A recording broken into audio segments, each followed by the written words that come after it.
Informasi gempa terkini di Indonesia pada hari ini. Informasi gempa terkini di Indonesia disampaikan oleh Badan Meteorologi, Klimatologi dan Geofisika atau BMKG melalui Twitter resminya @infobmkg. Rilis resmi BMKG menyebut gempa bumi hari ini mengguncang wilayah timur Laut Morowali, Sulawesi Tengah. BMKG sebut gempa terkini di timur Laut Morowali, Sulawesi Tengah memiliki magnitudo 3.7. Waktu terjadinya gempa terkini di timur Laut Morowali, Sulawesi Tengah sekira pukul 4.55 WIB. Lokasi gempa terkini di timur Laut Morowali, Sulawesi Tengah berada di titik koordinat pukul 2.26 LS, 122.12 BT. Pusat gempa terkini 54 km di timur Laut Morowali, Sulawesi Tengah. Dilansir dari Tribun News, Info BMKG, gempa terkini di timur Laut Morowali, Sulawesi Tengah terjadi di kedalaman 10 km. Gempa Mach 3.7, 24 Jun 2023 pukul 4.55, 11 WIB, Lok, pukul 2.26 LS, 122.12 BT 54 km timur Laut Morowali Sulteng, Kede Elemen, 10 km Tagar BMKG.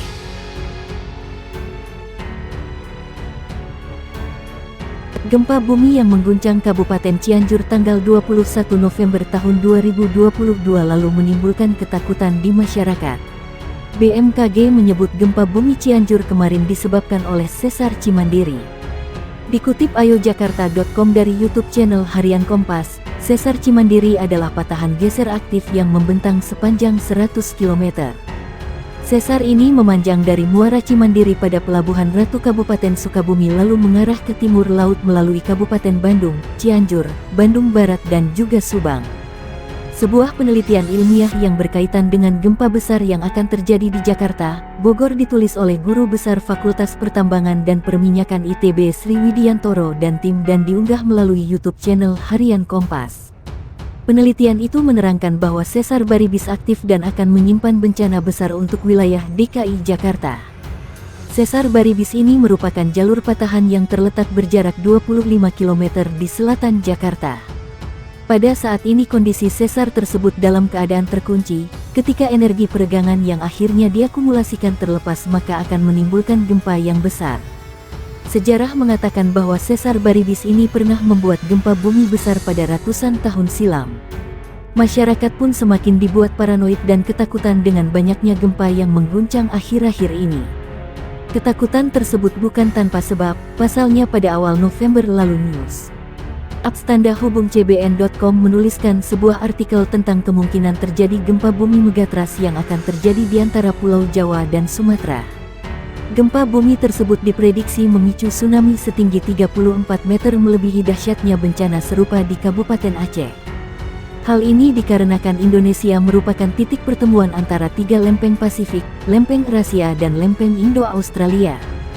Dikutip ayojakarta.com dari laman news.cbn.com, diperkirakan akan ada tsunami dengan ketinggian mencapai 34 meter yang dipicu oleh gempa bumi dengan kekuatan 8.9 SR. Berdasarkan laporan yang diterbitkan oleh jurnal Natural Hazards, para peneliti menemukan aktivitas seismik tinggi di pantai selatan Provinsi Jawa Barat dan bagian tenggara Pulau Sumatera yang dapat melepaskan gempa megatrust. Badan Meteorologi, Klimatologi, dan Geofisika BMKG menyebut aktivitas sesar Cimandiri menjadi penyebab gempa bumi di Cianjur berkekuatan magnitudo 5,6 pada tanggal 21 November tahun 2022. Sesar ini merupakan salah satu dari 4 sesar aktif yang mengelilingi Jawa Barat. Koordinator Bidang Mitigasi Gempa Bumi dan Tsunami BMKG Daryono mengatakan, gempa yang menghantam Sukabumi dan Cianjur tersebut berjenis gempa tektonik kerak dangkal shallow crustal earthquake. Gempa dipicu aktivitas sesar aktif pada zona sistem sesar Cimandiri, kata Daryono di akun Twitternya @daryonobmkg, Selasa tanggal 22 November tahun 2022.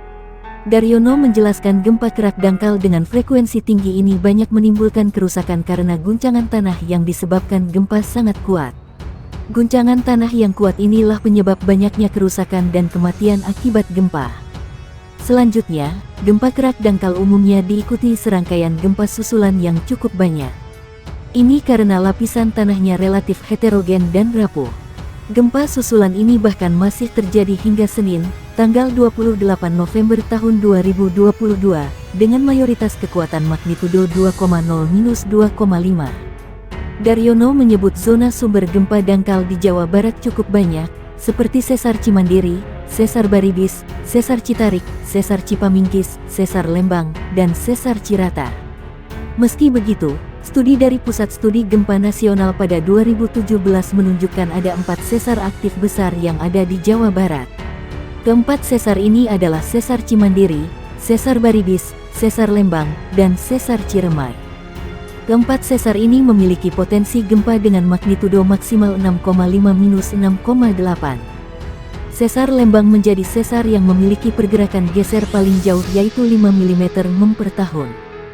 Sesar Cimandiri yang membentang 100 km mulai dari Pelabuhan Ratu hingga Padalarang merupakan yang terpanjang. Provinsi Jatim adalah kawasan rawan bencana. Selain bencana hidrometeorologi, Jatim juga merupakan kawasan yang dikeliling sejumlah potensi penyebab gempa bumi, baik dari pergerakan sesar maupun karena zona subduksi. Dilansir dari situs BMKG Karangploso Jatim, Jatim ini memiliki potensi gempa bumi baik dari sesar-sesar aktif maupun dari zona subduksi di selatan Jawa Timur, yakni dari Lempeng Eurasia dan Indo-Australia. Dari 31 sesar aktif di Pulau Jawa, 7 diantaranya berada di Jatim. Di antaranya sejumlah segmen sesar kendeng seperti Sesar Cepu, Sesar Blumbang, Sesar Waru, dan Sesar Surabaya, juga Sesar Pasuruan, dan Sesar Probolinggo. Sesar Cepu merupakan salah satu segmen dari Sesar Kendeng. Sesar berdasarkan data Pusgen memiliki panjang 100 km ini berpotensi menyebabkan gempa dengan kekuatan maksimum magnitudo M6,5 dengan intensitas pergeseran 0,1 mm atau tahun. Sama halnya dengan Sesar Cepu, Sesar Blumbang juga merupakan segmen dari Sesar Kendeng. Berdasarkan data Pusgen, sesar ini memiliki panjang 31 km dengan potensi gempa maksimum M6,6 serta pergeseran 0,05 mm atau tahun. Masih menjadi bagian dari segmen Sesar Kendeng, Sesar Waru juga berada di Jawa Timur.